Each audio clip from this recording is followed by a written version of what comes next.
Hi hello నమస్తే welcome back to my style tips with Bhargavi. ఈరోజు recipe మునగాకు పప్పు. మీలో ఎంతమందికి ఈ పప్పు గురించి తెలుసు నాతో కామెంట్ సెక్షన్లో షేర్ చేసుకోండి. మన ఛానల్లో ఆల్రెడీ మునగాకు ఫ్రై రెసిపీ ఉంది, చూడని వాళ్ళు ఉంటే ఒకసారి చూసేయండి. సో ఇంకా లేట్ చేయకుండా ప్రాసెస్లోకి వెళ్ళిపోదామా.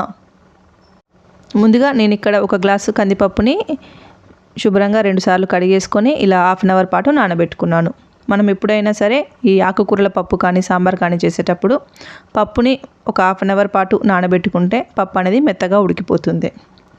సో ఇప్పుడు ఈ పప్పులో నేను ఒక 3 మీడియం సైజు టమాటాలని ఇలా ముక్కలుగా కట్ చేసుకొని వేసుకున్నాను. అలాగే ఒక 5-6 పచ్చిమిర్చిని కూడా వేస్తున్నాను. ఇందులో ఇప్పుడు కొద్దిగా పసుపుని యాడ్ చేస్తున్నాను. అలాగే కొద్దిగా ఆయిల్ని కూడా యాడ్ చేస్తున్నాను. సో ఇప్పుడు కుక్కర్ మూత పెట్టేసుకొని మనం స్టవ్ ఆన్ చేసి స్టవ్ మీద పెట్టుకొని ఈ పప్పుని ఉడికించుకోవాలి. సుమారుగా 4-5 విజిల్స్కి నాకు పప్పు అనేది మెత్తగా ఉడికిపోయింది. ఇప్పుడు మునగాకుని అంతా కూడా ఇలా ఏరుకొని ఆకునంతా కూడా ఇలా వాటర్లో ఒక 2 సార్లు బాగా కడిగేసుకొని, నేనైతే ఇక్కడ ఆకులు పెద్దగా ఉన్నాయని ఇలా చిన్న చిన్నగా కట్ చేసుకుంటున్నాను.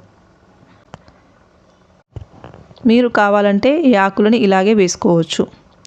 సో ఇలా కట్ చేసుకున్న ఆకులన్నింటినీ కూడా ఇలా ఒక గిన్నెలో పక్కకు పెట్టుకున్నాను. ఇప్పుడు నేను ఈ పప్పుని ఇలా స్మాషర్తో కానీ ఇలా పప్పు గుత్తితో కానీ ఇలా కాస్త మెదిపేసుకుంటే సరిపోతుంది. మాకైతే ఈ పప్పు కొంచెం కచ్చాపచ్చాగా ఉంటేనే నచ్చుతుంది. ఇప్పుడు స్టవ్ ఆన్ చేసి స్టవ్ మీద గిన్నె పెట్టుకొని గిన్నె వేడయిన తర్వాత ఒక 2 స్పూన్ల ఆయిల్ని యాడ్ చేస్తున్నాను. ఆయిల్ వేడయిన తర్వాత ఒక 1/2 టీ స్పూన్ ఆవాలు జీలకర్ర వేస్తున్నాను. ఇవి కాస్త చిటపటలాడిన తర్వాత ఇందులో ఒక 3-4 ఎండుమిరపకాయలని వేస్తున్నాను.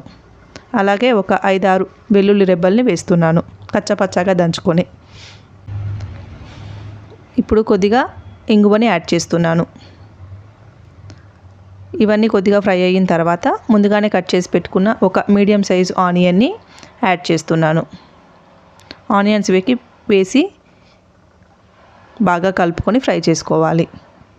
ఇవి కొద్దిగా ఫ్రై అయిన తర్వాత ఒక రెమ్మ కరివేపాకుని యాడ్ చేస్తున్నాను.